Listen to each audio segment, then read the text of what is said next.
Higher education institutions in today's landscape are currently fracturing under an invisible administrative pressure brought on by generative AI.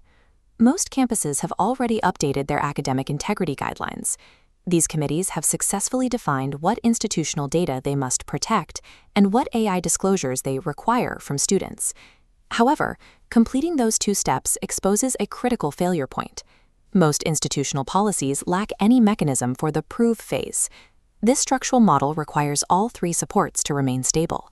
The prove phase is the requirement for students to verifiably demonstrate that their cognitive labor is their own. Yet in most current policies, this support is hollow. Many institutional leaders believe they have addressed this. They assume that purchasing AI detection software fills this policy gap. Others rely on Socratean intuition, the idea that experienced educators can simply tell when prose has been generated by a machine. Both algorithmic detectors and human intuition generate highly unpredictable error rates. They lack the statistical reliability required to serve as an objective structural standard of proof.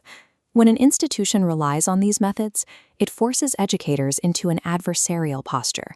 It creates an accuser dynamic that erodes the trust essential to the learning environment.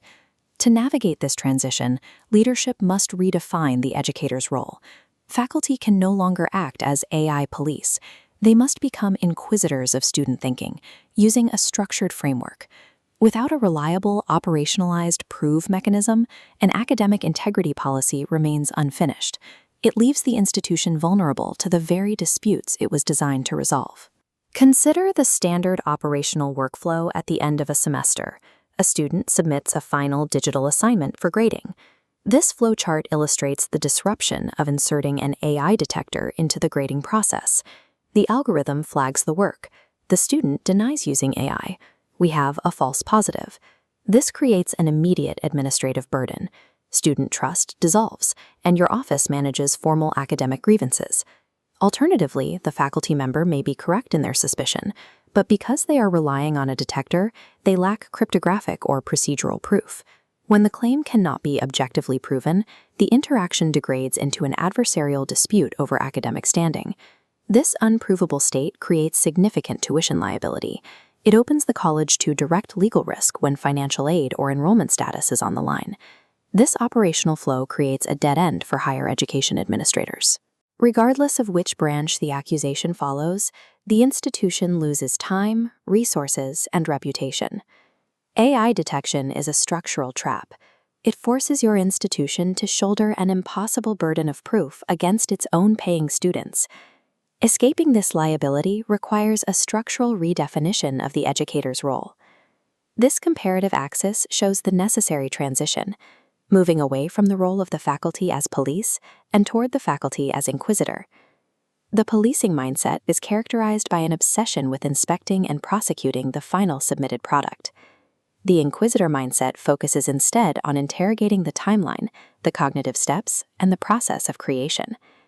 An inquisitor requires the student to articulate the specific intellectual choices they made throughout the project.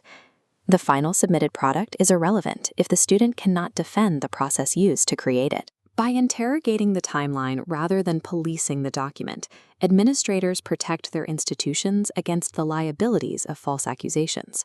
Shifting faculty behavior from policing to inquiry cannot be done with a memo. It requires a repeatable system. This matrix represents the FRIA framework. It is the administrative mechanism that makes the proof phase possible. The first quadrant is focus. Faculty must design rubrics that target specific cognitive milestones in a project, rather than just grading the final output. The second quadrant is routine. Routine means these checks are normalized and low stakes, occurring consistently throughout the semester. Establishing this baseline routine removes the adversarial stigma of an accusation. The check is simply a standard part of the course. The third quadrant is evidence. This establishes what acceptable proof of process looks like. It includes version histories, drafting artifacts, or brief oral defenses. The final quadrant is accountability.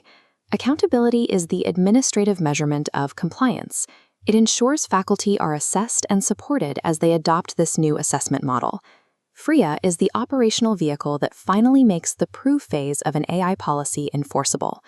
True institutional change is not achieved through a single mass email or a convocation speech. Deploying FRIA across an institution requires a three-tiered rollout strategy. Phase 1 begins with one-on-one conversations with early adopter faculty. These pilots test the Inquisitor methods in a controlled environment. Once the pilot is successful, the strategy scales to targeted department meetings. These meetings allow academic disciplines to define exactly what evidence looks like for their specific fields of study. The rollout culminates with whole staff roundtables to solidify these practices as the new institutional standard. This escalating roadmap systematically closes the policy gap we identified at the beginning of this journey. By moving away from policing final outputs, you eliminate the unpredictable trap of false accusations.